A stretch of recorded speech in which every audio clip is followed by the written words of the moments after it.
Çindən Orta və Ön Asiya ölkələrinə aparan karvan yolu, Böyük İpək yolu, qatar-qatar ticarət karvanlarının keçdiyi ölkələr içərisində mühüm yer tutan qədim odlar yurdu bu səbəbdən Qızıl Qapı adlanırdı. Xocəsən, bəzi mənbələrə görə Xoca Həsən və ya Hacı Həsən adlı bir şəxsin adı ilə tarixə düşən bu kənd qədim İpək yolu üzərində yerləşib. Necə deyərlər, kürəyini Qobu dağlarına söykəyən, kiçik və böyük daş adlanan dağlarla qarşı yatan Xocəsənin yaddaşında nələr var? 32-dən biri Xocəsəndə.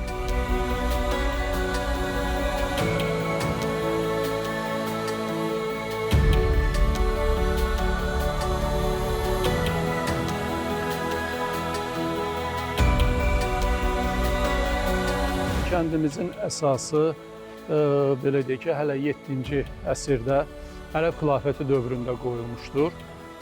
Ola bilsin ki, hələ o zaman belə deyək ki, hələ bir kiçik bir məntəqə idi bu ərazilər. Bu da özünü əlbəttə ki, belə deyək ki, gündəlik məişət və adət-ənənələrimizdə göstərir. Toponimlə gələndə kəndimizin Xoca Həsən adı, bilirik ki, Xoca müəllim, öyrətməndir. Görünür ki, belə deyək ki, həmən Həsənin adı ilə Xoca Həsən adlanmışdır. Kəndimiz müasir dövrdə əlbəttə ki, gündən-günə böyüyür, inkişaf edir.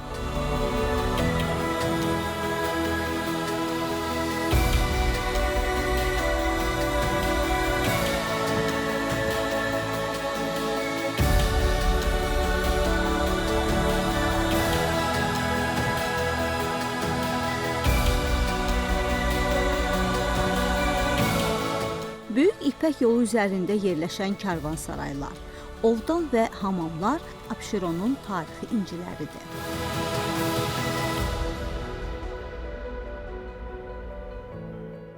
Abşeron kəndlərində ovdanların yaranması 20-ci əsrə qədər davam etmişdi.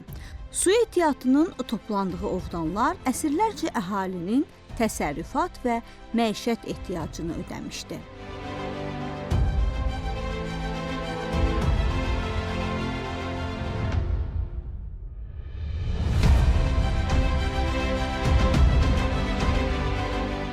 Bəli, söz Xocəsən kəndinin tarixi abidələrindən düşmüşkən, Xocəsən kəndinin tarixi abidələrindən birisi də Xocəsəndə mövcud olan 4 dənə ovdandan ibarətdir ki, həmin ovdanın biri indiki 103 nömrəli məktəbin yerində təxminən o tərəflərdə bu ovdan itib. Amma 3 dənə ovdan ki, bu dəqiqələri hal-hazırda Xocəsəndə mövcuddur və onların biri məşhurdur, Hökməli yolunun üstündəki ovdan, biri məşhurdur, məşhur Sexin yanında olan ovdan və biri də həmin bu ovdandır ki, Hacı Rəsul ovdanıdır. Bunlar adətən su üçün istifadə olunub və cəmaat bura axan sulardan bəziləri ilə paltar yumaq üçün, bəziləri ilə içmək üçün istifadə ediblər. Və burada olan tarixi tikililər həddindən artıq çox olub və bəzi sərdabələrimiz bu dəqiqələri İçəri şəhər qoruğunda, daha doğrusu Qız qalasının yanında qorunur və Xocəsənin özünə aid olan köhnə, qədim məscid mövcud olub ki, həmin o 1710-cu ilə aid olduğu deyilir, amma 1710-cu ildən əvvəl də orada olub, 1710-cu ildə təzədən yerdən günbəz formasında tikilir.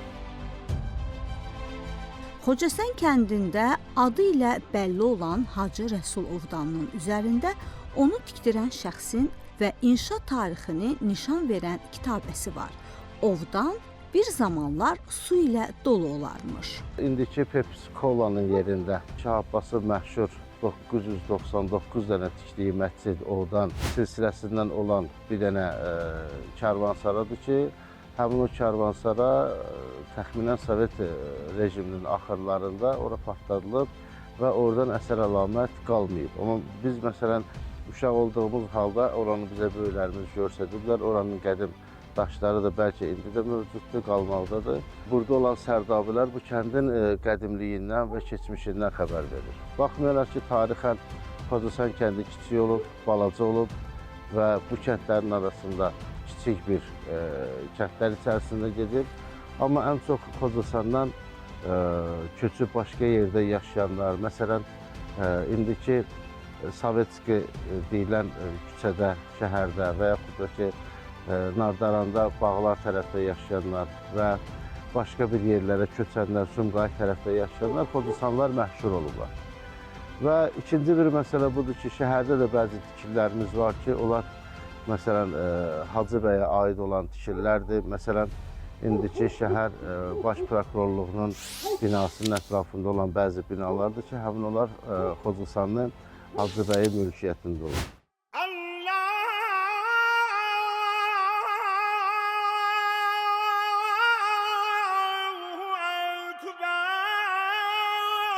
Məscid səcdə etmək feilindən törəyib. Mənası ibadət yeri deməkdir. Müsəlman şərqində ən gözəl memarlıq abidələri məscidlər olub. Məscid tikdirmək isə xeyirxah əməllərdən sayılıb. Xocasən kəndində yerləşən qoşa minarəli məscid kəndin yeganə ibadət məkanıdır. İçərisində dayandığımız bu müqəddəs məkan Allah evi Xocasən məscididir və bu tarixi abidə əsrlər öncə burada böyük bir məscid ərazisi olmuşdur və 1710-cu ildə ilk dəfə burada böyük bir məscid inşa edilmişdi və o məscid uzun illər, əsrlər boyu insanlara xidmət göstərmişdi və bu kənddə, bu məsciddə alimlər insanlara dini, marifi çatdırmışdılar və hətta bu məscidin ərazisində mədrəsə, elm təhsil hissəsi də olmuşdu və Sovetlər dönəmində 1937-ci ildə həmin məscid dağıdılmışdı və bu məscidin daşları indiki bu yol ərazisinə düzülmüşdü. Bişmiş kərpicdən tikilən minarələr məscidə xüsusi bir yaraşıq verir. Kənd sakinlərinin sözlərinə görə, daha əvvəlki dövrlərdə bu yerdə kəndin qədim məscidi olub, lakin zamanla dağılıb. Sonradan elə həmin bu yerdə indiki məscid inşa edilib.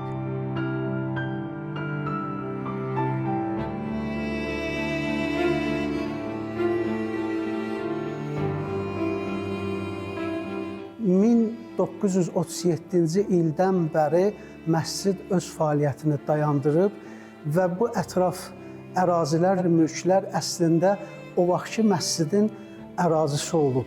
Amma 1988 və 1990-cı illərdə yerli sakinlər tərəfindən, kənd cəmaatı tərəfindən hal-hazırda içində dayandığımız bu Allah evi bina olunmuşdu, tikilmişdi və köhnə məscidin yerində. Bu məscidin və bu kəndin qədimiliyi bir də onu bizə göstərir ki, bu yerdə əcdadımız əsrlər öncədən Allaha bağlılığı, imanı, Peyğəmbər və Ali Peyğəmbərə olan eşqi, məhəbbəti ta əsrlər öncədən bu torpaqlarda miras qoyublar.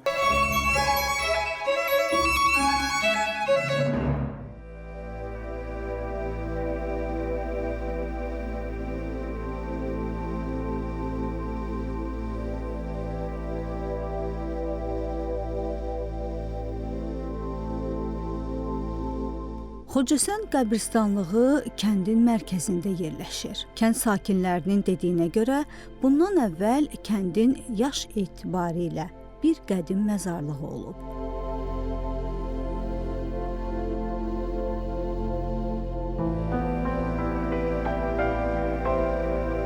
Qurunt suları altında qalan məzarlıq və onun yaxınlığındakı hamam haqqında yalnız bunları demək olar.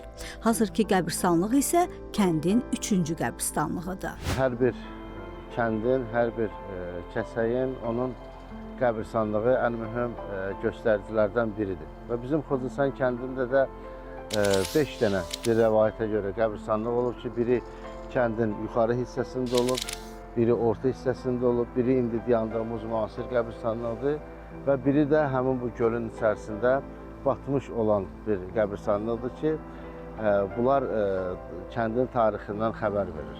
Və burada çox az tarixi olan qəbirlər, 1800-ci ilə qədər olan qəbirlərə məsələn rast gəlmək olar. Amma o biri qəbirstanlıqlarda qədim olub və buradakı olan sənduqələr və yaxud da ki, burada olan başqa tarixi yazılar tarixdə saxlanılır və əgər fikir verirsiniz, burada da yenə mövcuddur. Gördüyünüz bu magistral şose kəndi iki qütbə ayırır. Sakinlər buna görə də kəndi aşağı və yuxarı Xocasən adlandırırlar. Yol üzərindəki keçid kəndi birləşdirən körpüyə bənzəyir. Xocasən gölü kəndin aşağı tayındadır. O biri qəbirstanlıq ki, hal-hazırda üzbəüz dayandığımız gölün kənarında, suyun içərisində qalması, ora bir ada kimi, kənd içərisində burun kimi məşhur idi və həmin orada insanları dəfn eləmişlər və duzun buradan çəkilməsi, suyun gəlib bu qəbirləri əhatəyə alması və bu günlərdə həmin onlar suyun altında qaldı və hamısı da, necə deyirlər, məhv oldu, getdi. Və burada başqa tarixi yerlər də var. Məsələn, yuxarıda kəndin arxa tərəfində Müsəlla deyilən bir yer var ki, cəmaat içərisində məşhurdur. Buradakı cəmaat əkinlə və heyvandarlıqla məşğul olurlar. Əgər burada quraqlıq keçsəydi, yağış yağmasaydı filan, cəmaat yığışarlar həmin o müsəllaya, istisqa namazı qılardılar və cəmaat o müsəlladan çıxmamış Allah Taala yağış göndərərdi və bu cür tarixi işlər və adət-ənənələr bu kənddə olub. Xocasəndə demək olar ki, hər güşəsində müqəddəs vətən torpağı uğrunda həyatını qurban verən igidlərin xatirəsi yaşayır. 44 günlük vətən müharibəsində Xocasənlilər də şəhid veriblər. Xocasən kəndi qədim kəndlərdən biridir, Bakının 32 kəndlərindən biridir. Düzdür, bizim kəndimiz böyük o bir kəndlərə baxanda Maşdağyan adına kiçik kənddir. Ona söhbət ola bu. Amma burada da dahi insanlar çox olub, xeyirxah insanlar çox olub. Məsələn, elə bax, qapısında durdurumuz Kəlbəliyağa kişi ən gözəl, çox belə mənəvi dayağı duran, cəmaata köməklik edən bir ağsaqqallardan biri olub. Öz gücümüzə meşidimizi tikmişik, öz gücümüzə abidə qurmuşuq. Allah canısa Cənab Prezidentin bir kəlmə çağırışına bütün gənclərimiz 44 günlük müharibəyə ürəklə gediblər və oradan medallarına qayıdıblar, şəhid olan da var. Onların qarşısında mən baş əyirəm. Məsələn, mənim şəxsən öz qardaşım 1-ci Qarabağ müharibəsində iştirak eləyib və onun adına abidə də var, adından məktəb də var. 103 nömrəli Xocasanda olan məktəb mənim qardaşımın adınadır. Ümidvaram ki, bizim hələ qələbələrimiz çox olacaq. Tarix heç nəyi unutmur. Kəndin qədim hissəsi sayılan bu yerlərdə 1918-ci ilin qanlı mart hadisələri də yan keçməmişdi. İpək yol deyirlər. Həmin İpək yol bu Şəkidən Hindistana can gedir. Buradan Kəlbəlaya, Haca gedənlər olub. Hacı Həsən kişi burada rəhmətə gedib. Kərbəlaya, Haca gedənlər o vaxtı atla gediblər. Bakının 32 kəndi var. Ən balacası Şıxovla gələndə dəniz qırağında bir balaca zad var, sanatoriyadır, nədir? Var. Birinci kəndi odur, o ən balaca. Ondan böyükü bizim kənddir. Rəhmətli babam, Allah rəhmətli cəmi ölənlərə 92 il yaşayıb.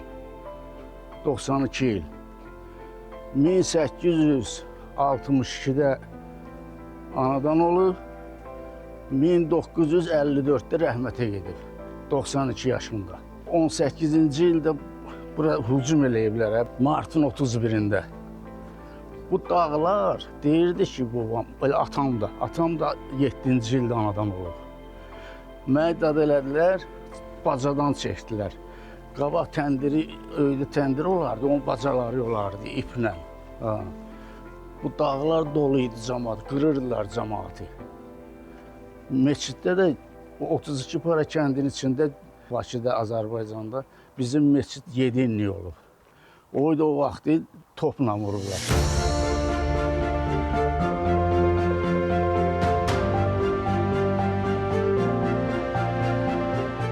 Babam deyirdi ki, 6 qardaş gəlmişlər, 6 ya 7.